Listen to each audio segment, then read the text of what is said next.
Welcome to French Avenue, microphone. Welcome to French Avenue Microphone. Bienvenue dans cet épisode 15 de la série « Parlez français naturellement et sans effort », spécialement conçu pour les apprenants de niveau A2 à C2. Dans cette vidéo, Monsieur John Miller et Madame Emily Davis vous accompagnent pas à pas pour améliorer votre français parlé et écrit. Vous découvrirez des conseils pratiques pour améliorer votre compréhension orale face à des locuteurs natifs et des accents variés, ainsi que des méthodes efficaces pour enrichir votre expression écrite, rendre vos textes clairs, cohérents et convaincants. Nous analysons en détail des mots et expressions clés, indispensables pour enrichir votre vocabulaire et gagner en fluidité. En complément, une explication grammaticale approfondie vous aidera à maîtriser l'accord du participe passé avec l'auxiliaire « avoir », une règle essentielle pour écrire sans faute. Que vous soyez débutant, intermédiaire ou avancé, cette leçon vous offre des outils concrets et des stratégies adaptées pour progresser naturellement, avec patience et confiance. Vous apprendrez comment structurer vos idées, pratiquer efficacement et ne pas vous décourager face aux difficultés. La méthode présentée vise à vous donner les clés pour parler et écrire le français avec aisance, sans effort excessif. Cette vidéo est une ressource précieuse pour tous ceux qui souhaitent s'améliorer rapidement et durablement en français, grâce à des explications claires, des exemples concrets et des conseils adaptés à tous les niveaux. Rejoignez-nous jusqu'à la fin pour profiter pleinement de tous les enseignements de cette leçon. Si vous avez trouvé cette vidéo utile, n'hésitez pas à cliquer sur « J'aime » pour soutenir la chaîne French Avenue. Partagez vos impressions ou vos questions dans les commentaires. Nous serons ravis de vous répondre et d'échanger avec vous. Abonnez-vous dès maintenant pour ne manquer aucune de nos prochaines vidéos et continuez votre progression en français de manière régulière et efficace. Activez la cloche de notification pour être alerté dès la publication de nouveaux contenus. Votre engagement est précieux et nous motive à créer toujours plus de leçons de qualité. Nous vous invitons également à partager vos propres expériences d'apprentissage du français. Quelles techniques vous ont aidé à mieux comprendre ou à vous exprimer? Quels défis avez-vous rencontrés et comment les avez-vous surmontés? Posez vos questions ou suggérez des sujets que vous aimeriez voir dans les prochains épisodes. Ensemble, construisons une communauté dynamique et bienveillante autour de l'apprentissage du français.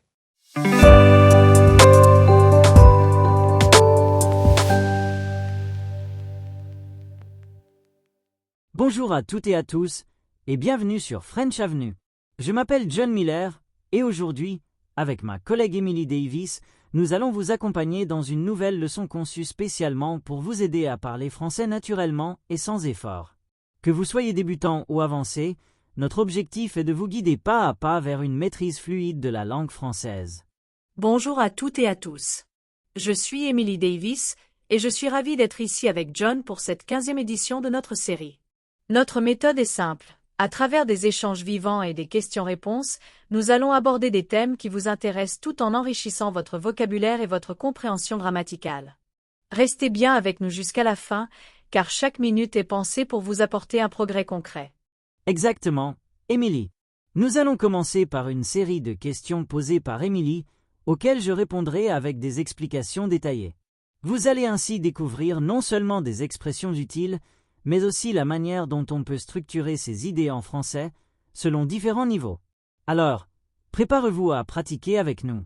Sans plus tarder, entrons dans le vif du sujet. N'oubliez pas de prendre des notes, et surtout, n'hésitez pas à revenir en arrière si besoin.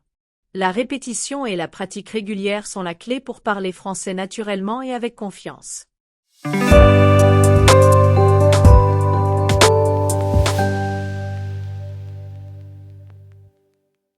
John, comment peut-on améliorer sa prononciation en français sans se sentir frustré ou découragé? J'ai souvent entendu que la prononciation est un obstacle majeur pour beaucoup d'apprenants. Quels conseils pratiques pourrais-tu donner pour progresser efficacement, surtout pour ceux qui ne vivent pas en France? Merci Émilie pour cette excellente question, car la prononciation est effectivement un défi important pour beaucoup d'apprenants. Pour améliorer sa prononciation sans frustration, il faut d'abord comprendre que ce processus demande du temps et de la patience. La clé est de pratiquer régulièrement, mais aussi intelligemment, en adoptant des techniques adaptées à son niveau. Premièrement, je recommande d'écouter beaucoup de français authentique. Cela peut se faire à travers des podcasts, des films, des chansons ou même des vidéos sur YouTube. L'objectif est de s'habituer aux sons spécifiques du français, notamment les voyelles nasales comme un, on, ou les consonnes comme le R, guttural. Il est essentiel d'écouter activement, c'est-à-dire essayer de repérer les sons que l'on ne connaît pas encore. Deuxièmement, la répétition est indispensable. Une bonne technique est de pratiquer le shadowing, qui consiste à répéter immédiatement après un locuteur natif ce que l'on entend en imitant le rythme, l'intonation et la prononciation. Cette méthode aide non seulement à améliorer la prononciation, mais aussi à fluidifier son expression orale. Troisièmement, ne pas hésiter à utiliser des outils technologiques. De nombreuses applications proposent des exercices de prononciation avec reconnaissance vocale, ce qui permet de recevoir un retour immédiat. Cela aide à se corriger rapidement et à progresser sans attendre. Quatrièmement, la pratique avec un partenaire de langue, un tuteur ou un groupe de conversation est très bénéfique. Parler régulièrement avec des francophones ou d'autres apprenants permet de mettre en pratique ce que l'on apprend et d'identifier les erreurs à corriger. Enfin, il faut garder une attitude positive. La peur de faire des erreurs peut bloquer la progression. Il est important de se rappeler que chaque erreur est une opportunité d'apprentissage. Parler avec confiance, même avec un accent, est souvent plus important que de chercher la perfection dès le départ. Pour résumer, améliorer sa prononciation sans frustration nécessite une écoute attentive, une pratique régulière et variée, l'utilisation des ressources modernes, et surtout une bonne dose de patience et d'encouragement personnel. Le progrès viendra avec le temps et la persévérance. John, peux-tu expliquer comment structurer une conversation en français pour qu'elle soit naturelle et fluide? Par exemple, quels sont les éléments essentiels à inclure pour maintenir un échange intéressant, surtout lors de rencontres informelles? Merci Émilie, c'est une question essentielle pour parler français naturellement. Structurer une conversation de manière fluide repose sur quelques principes clés que je vais détailler. Tout d'abord, il faut savoir accueillir son interlocuteur avec une formule de politesse adaptée. En français, cela peut commencer par un simple « Bonjour, comment ça va ?» ou « Salut, ça fait plaisir de te voir ». C'est une manière chaleureuse d'ouvrir le dialogue et de montrer son intérêt. Ensuite, il est important d'écouter activement. Cela signifie poser des questions ouvertes qui invitent à la discussion, telles que « Qu'est-ce que tu fais dans la vie ?» Quels sont tes hobbies ? Ou « Comment as-tu découvert cette ville ?» Ces questions encouragent l'autre personne à parler plus librement et donnent matière à prolonger la conversation. Pour que l'échange soit naturel, il faut également savoir partager des informations sur soi-même. Par exemple, après avoir posé une question, on peut raconter une anecdote personnelle ou donner son avis. Cela crée un échange équilibré et évite que la conversation ne soit qu'un interrogatoire. Une autre technique consiste à utiliser des expressions courantes et des connecteurs logiques qui rendent le discours plus fluide. Par exemple, des mots comme « alors »,« en fait »,« par contre »,« d'ailleurs »,« tu sais », aident à relier les idées et à structurer le discours oral. Il faut aussi savoir gérer les silences. En français, un court silence n'est pas forcément gênant. Il peut permettre de réfléchir ou d'attendre que l'autre reprenne la parole. La clé est de rester à l'aise, sans précipitation. Dans les rencontres informelles, le ton est souvent détendu, mais il est toujours important de rester poli et respectueux. Utiliser le tutoiement ou le vouvoiement dépend du contexte et du degré de familiarité avec la personne. Enfin, pour maintenir l'intérêt, on peut introduire des sujets variés, la météo, les voyages, la culture, la nourriture ou même des questions d'actualité. Cela évite que la conversation devienne monotone. Pour conclure, structurer une conversation naturelle en français repose sur l'équilibre entre écouter et parler, poser des questions ouvertes, partager des expériences personnelles, utiliser des expressions de liaison et rester poli et détendu. Avec la pratique, cela devient instinctif. John, quels conseils peux-tu donner pour enrichir son vocabulaire français de manière efficace et durable, surtout lorsque l'on souhaite passer d'un niveau intermédiaire à avancé? Émilie, tu poses une question très pertinente. Enrichir son vocabulaire est une étape cruciale pour atteindre un niveau avancé en français. Je vais te présenter plusieurs stratégies efficaces et durables. Premièrement, il faut diversifier les sources d'apprentissage. Lire régulièrement des livres, des articles de presse, des blogs ou même des bandes dessinées en français expose à un vocabulaire riche et varié. Il est important de choisir des textes adaptés à son niveau, puis de progresser vers des contenus plus complexes. Deuxièmement, la pratique contextuelle est fondamentale. Apprendre des mots isolés est moins efficace que de les mémoriser dans une phrase ou un contexte précis. Cela facilite la compréhension et l'utilisation active du vocabulaire. Troisièmement, Je conseille vivement de tenir un carnet de vocabulaire personnel. On peut y noter les nouveaux mots, leurs définitions, des exemples de phrases et éventuellement des synonymes ou antonymes. Relire régulièrement ce carnet aide à fixer ces mots dans la mémoire à long terme. Quatrièmement, l'utilisation d'applications mobiles et de plateformes en ligne permet de s'entraîner de manière ludique. Beaucoup proposent des exercices de répétition espacée qui optimisent la mémorisation en rappelant les mots au bon moment. Cinquièmement, parler régulièrement avec des locuteurs natifs ou des enseignants permet d'utiliser activement le nouveau vocabulaire. L'expression orale est le meilleur moyen de consolider ses acquis et d'éviter que les mots restent passifs. Sixièmement, il faut ne pas hésiter à faire des recherches sur les synonymes, les expressions idiomatiques et les niveaux de langue. Par exemple, apprendre des mots plus formels ou familiers selon le contexte d'utilisation enrichit la palette linguistique. Enfin, la patience et la régularité sont essentielles. Le vocabulaire ne se construit pas en un jour, mais avec une pratique quotidienne, même courte, les progrès sont assurés. En résumé, pour enrichir durablement son vocabulaire, il faut lire divers types de textes, apprendre dans le contexte, tenir un carnet, utiliser des outils modernes, pratiquer l'oral, découvrir les nuances de la langue et surtout être constant dans ses efforts. John, comment peut-on gérer efficacement le stress et la peur de parler en français, surtout lorsqu'on doit s'exprimer devant un groupe ou en situation professionnelle? Quels conseils pratiques donnerais-tu pour rester calme et confiant?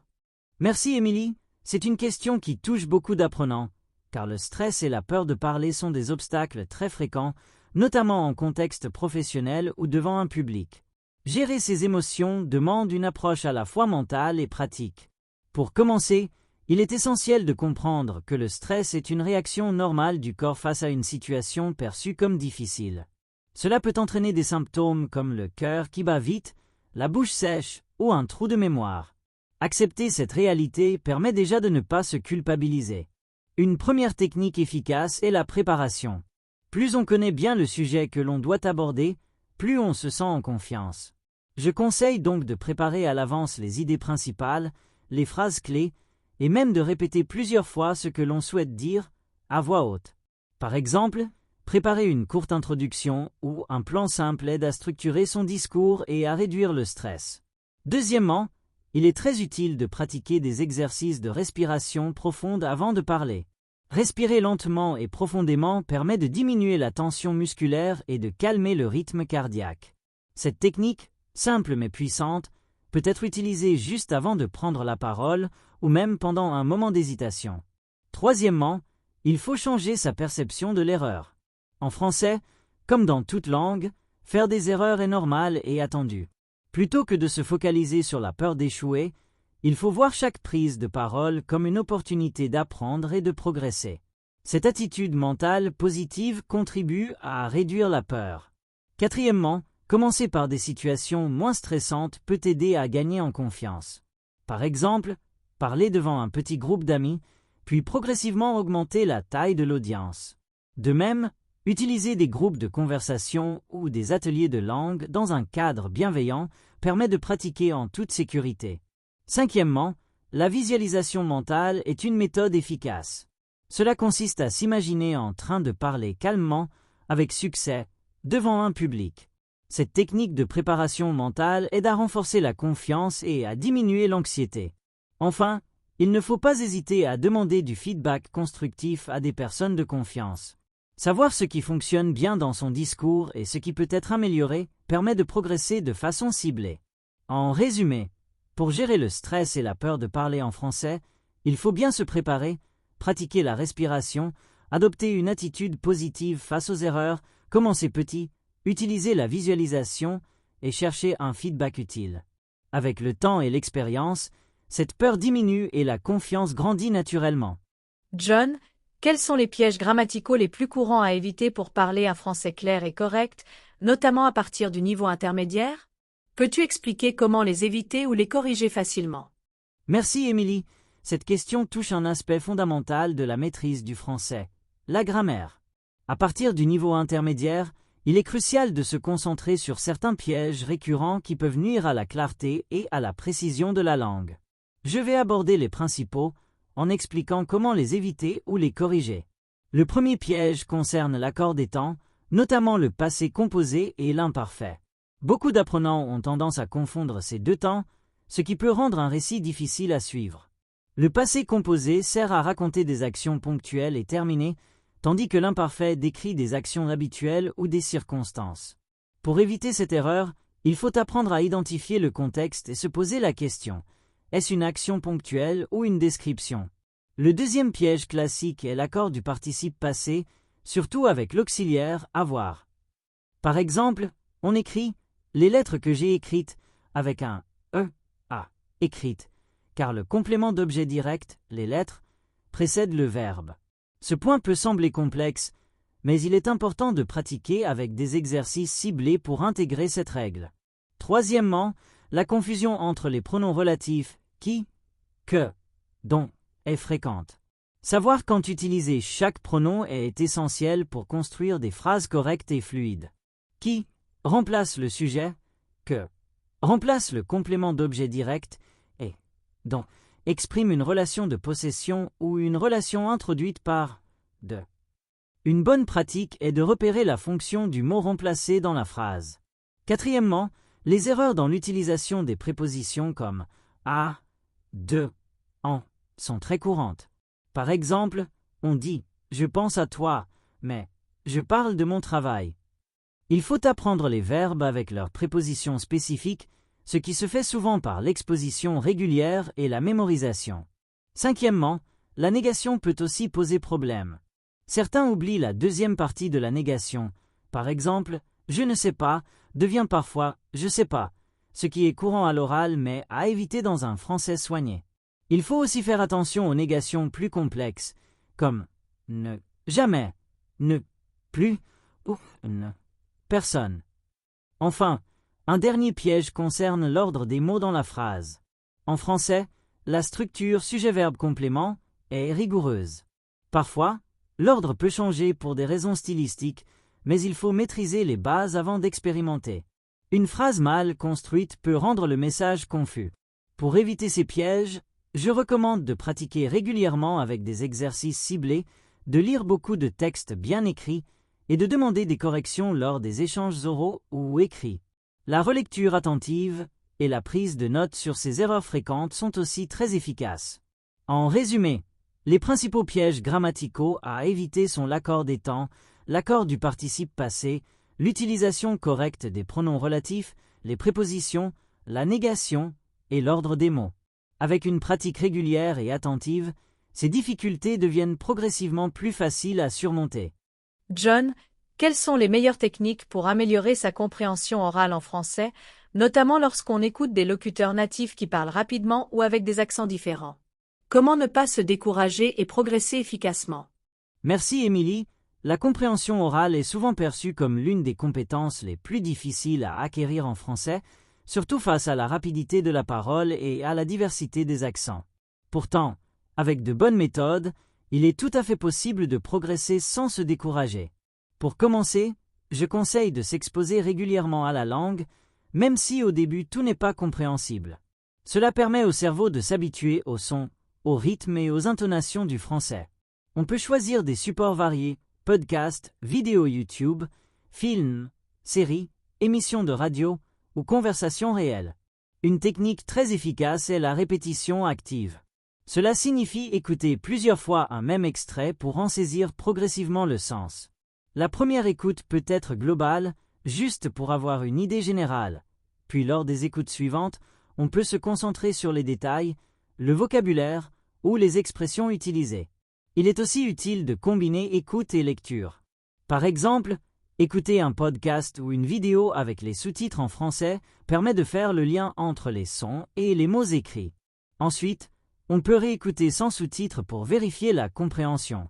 Pour les accents différents, il faut savoir qu'ils reflètent la richesse de la langue française à travers le monde. Il est donc important de varier les sources d'écoute pour s'habituer à ces variations. Cela peut aller de l'accent parisien classique à l'accent québécois, africain ou belge. Cette diversité améliore la flexibilité de l'oreille. Un autre conseil est de ne pas essayer de comprendre chaque mot. Souvent, le sens général suffit pour suivre une conversation. Cette approche évite la surcharge cognitive et le découragement. Progressivement, les mots inconnus deviendront moins nombreux. Pour rester motivé, il est essentiel de choisir des contenus qui vous intéressent vraiment. Le plaisir d'écouter un sujet passionnant augmente la concentration et l'engagement. Par ailleurs, fixer des objectifs réalistes, par exemple comprendre 70% d'un dialogue, permet de mesurer ses progrès et de garder confiance. Enfin, pratiquer régulièrement est la clé. Même 10 à 15 minutes par jour font une grande différence à long terme. La patience est indispensable, car la compréhension orale s'améliore souvent de manière graduelle. En résumé, pour améliorer sa compréhension orale en français face à la rapidité et aux accents, il faut s'exposer régulièrement, pratiquer la répétition active, associer écoute et lecture, varier les accents, privilégier le sens global, choisir des sujets motivants, fixer des objectifs réalistes et être patient. Avec ces techniques, vous progresserez efficacement sans perdre confiance. John, pourrais-tu expliquer comment enrichir son expression écrite en français, en particulier pour ceux qui souhaitent rédiger des textes clairs, cohérents et convaincants? Quelles sont les étapes à suivre et les erreurs à éviter? Merci Émilie. L'expression écrite est une compétence fondamentale qui demande une méthode précise pour être maîtrisée, surtout si l'on souhaite écrire des textes clairs, cohérents et convaincants.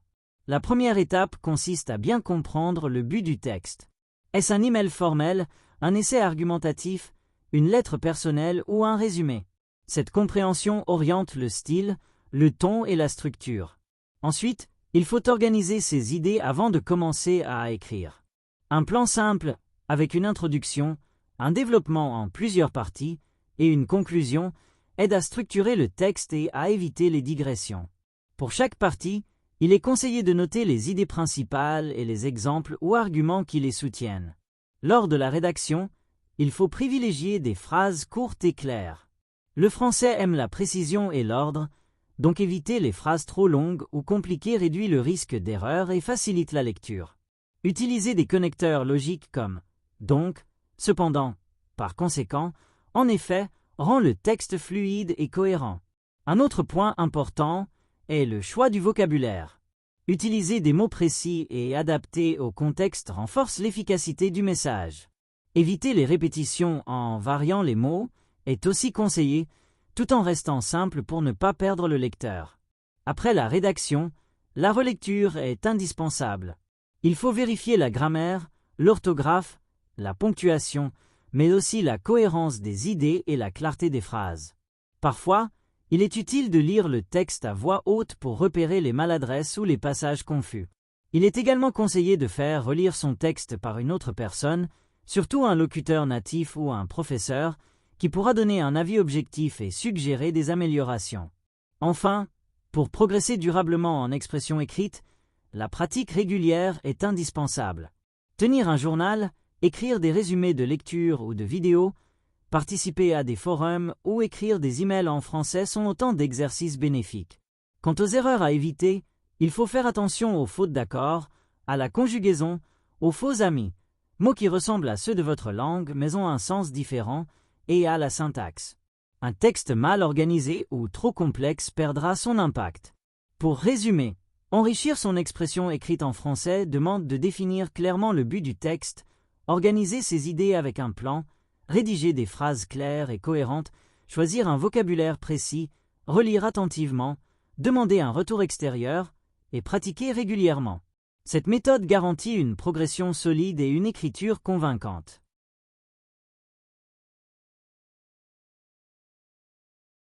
Partie 3. Analyse du vocabulaire et de l'expression. Dans cette partie, nous allons analyser en détail certains mots et expressions clés utilisés dans les échanges précédents afin de mieux comprendre leur sens, leur usage et leur importance dans le cadre de l'apprentissage du français. Cette analyse vous aidera à enrichir votre vocabulaire et à utiliser ces termes de manière appropriée dans différents contextes. 1. Progresser efficacement. L'expression « progresser efficacement » signifie avancer dans l'apprentissage ou dans une compétence d'une manière qui maximise les résultats tout en optimisant le temps et l'effort fourni.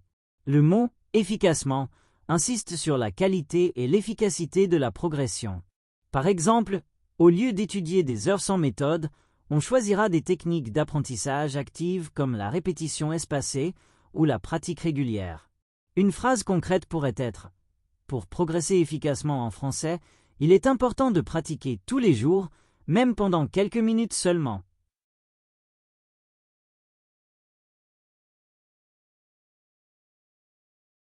2. S'habituer au son. Cette expression fait référence au processus d'acclimatation de l'oreille à une nouvelle langue. S'habituer signifie s'adapter progressivement à quelque chose qui peut sembler difficile au départ. Dans le contexte de l'apprentissage d'une langue, cela veut dire écouter régulièrement pour que les sons particuliers, comme les voyelles nasales ou les liaisons en français, deviennent familiers. Par exemple, en écoutant des chansons françaises chaque jour, on s'habitue au son et on améliore sa prononciation. 3. Une opportunité d'apprentissage. Cette expression valorise l'idée que chaque erreur ou difficulté rencontrée est en réalité une occasion d'apprendre quelque chose de nouveau. Opportunité désigne une circonstance favorable. Par exemple, lorsque l'on fait une faute en parlant, au lieu de se décourager, on peut voir cela comme une opportunité d'apprentissage. Chaque fois que je fais une erreur, je la note pour en tirer une leçon, car c'est une opportunité d'apprentissage.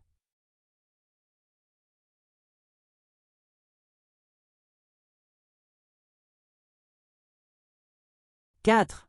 Structurer une conversation. Le verbe « structurer » signifie organiser ou arranger de façon logique. Appliqué à une conversation, cela implique de planifier mentalement le déroulement, par exemple en commençant par une salutation, puis en posant des questions ouvertes, en partageant ses idées et en concluant de manière appropriée. Une conversation bien structurée paraît plus fluide et naturelle. Par exemple, pour bien structurer une conversation, il faut savoir écouter, poser des questions et répondre clairement. 5. La répétition active. Cette expression désigne une technique d'apprentissage consistant à répéter un contenu de manière consciente et volontaire, souvent avec un but précis, comme améliorer la compréhension ou la prononciation. Contrairement à une écoute passive, la répétition active demande un engagement mental. Par exemple, la répétition active m'aide à mieux comprendre les dialogues en français. Je réécoute plusieurs fois et je répète les phrases à haute voix.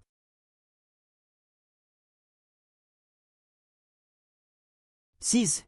Tenir un carnet de vocabulaire. Cette expression correspond à l'action d'écrire et d'organiser les nouveaux mots et expressions dans un carnet ou un cahier afin de les mémoriser plus facilement. Ce carnet devient un outil personnel d'apprentissage permettant de revenir régulièrement sur les mots nouveaux, leurs définitions et exemples. Par exemple, je tiens un carnet de vocabulaire où je note chaque nouveau mot avec une phrase pour mieux m'en souvenir. 7. Prendre un feedback. Feedback est un anglicisme couramment utilisé en français pour désigner un retour d'information ou une critique constructive. Prendre un feedback signifie accepter et utiliser les conseils ou corrections pour s'améliorer. Par exemple, après ma présentation, mon professeur m'a donné un feedback utile pour améliorer ma prononciation.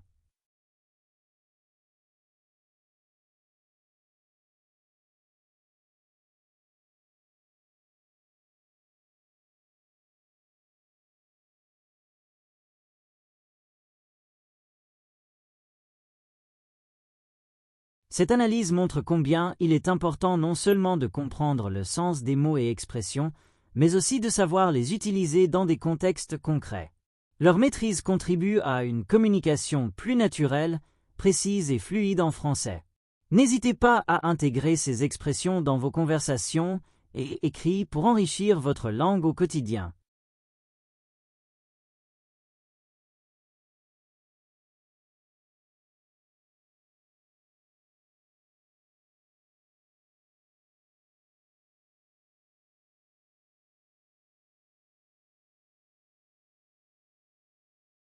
Partie 4. Explication grammaticale. Dans cette section, nous allons approfondir une notion grammaticale essentielle pour parler et écrire un français correct et fluide, l'accord du participe passé avec l'auxiliaire « avoir ». Ce sujet est souvent source de confusion pour les apprenants de tout niveau, mais il est crucial pour éviter les erreurs fréquentes. En français, le passé composé se forme avec l'auxiliaire « avoir » ou « être », suivi du participe passé du verbe principal. Lorsque l'auxiliaire est être, le participe passé s'accorde toujours en genre et en nombre avec le sujet, par exemple, elle est partie, ils sont arrivés. En revanche, lorsque l'auxiliaire est avoir, l'accord du participe passé dépend de la position du complément d'objet direct, COD.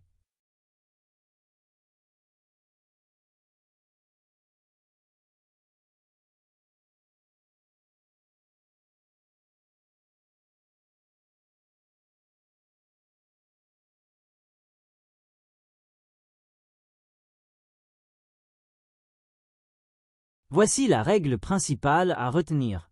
Avec l'auxiliaire avoir, le participe passé s'accorde en genre et en nombre uniquement si le complément d'objet direct, COD, est placé avant le verbe. Prenons un exemple concret. J'ai mangé les pommes. Ici, le COD, les pommes, est placé après le verbe, donc le participe passé, manger, reste invariable. Les pommes que j'ai mangées étaient délicieuses. Ici, le COD, les pommes, précède le verbe, introduit par le pronom relatif que. Le participe passé, manger, s'accorde alors avec les pommes au féminin pluriel et devient manger. Cette règle peut sembler compliquée au début, mais elle suit une logique claire liée à la position du COD dans la phrase.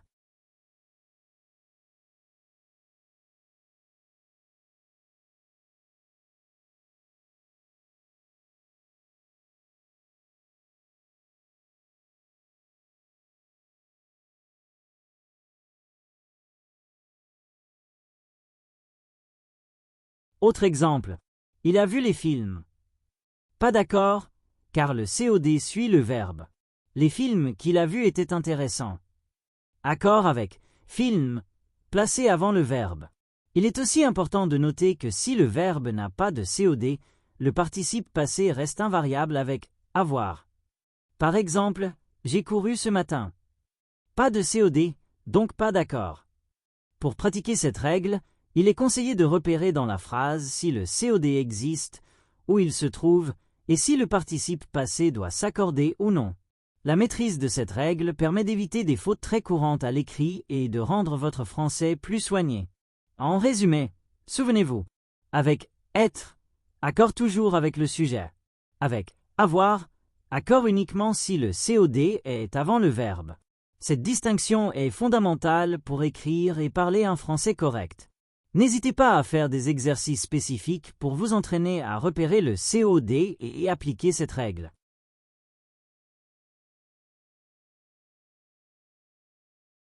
Partie 5. Mots français avec traduction anglaise. Pour enrichir votre vocabulaire et faciliter votre apprentissage du français, voici une liste de 30 mots courants et utiles en français, accompagnés de leur traduction précise en anglais.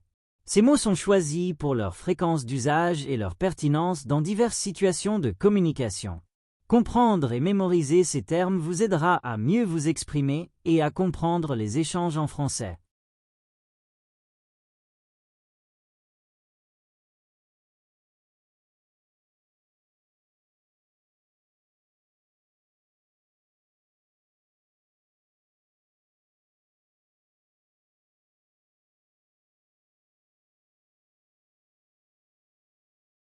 Apprentissage. Ce mot désigne le processus d'acquisition de nouvelles connaissances ou compétences. Par exemple, l'apprentissage d'une langue demande du temps et de la patience. Confiance.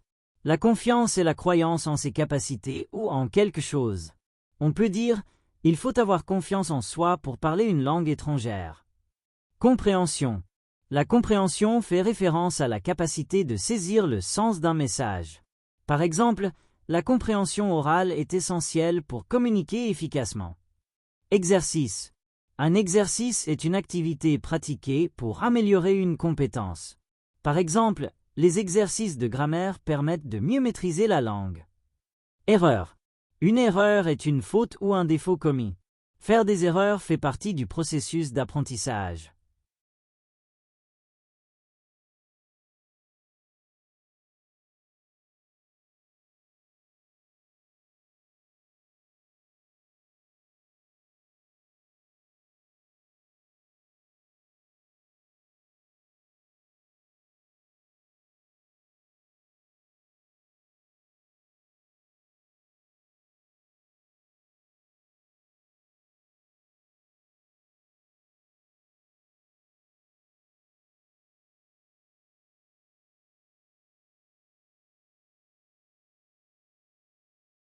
Expression.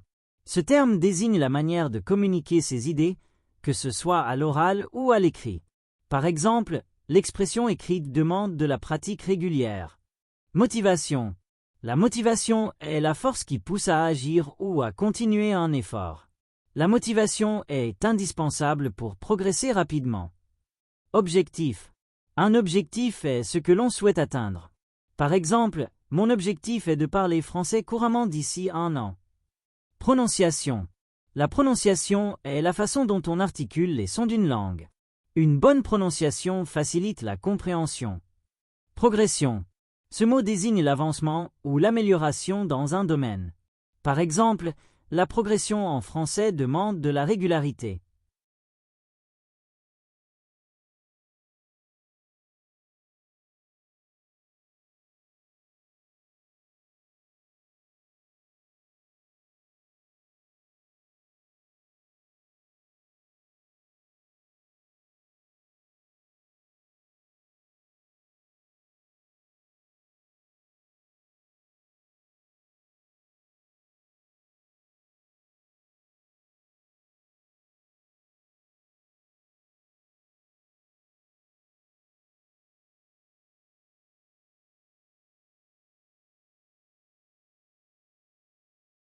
Cette liste de mots fondamentaux constitue une base solide pour développer vos compétences en français.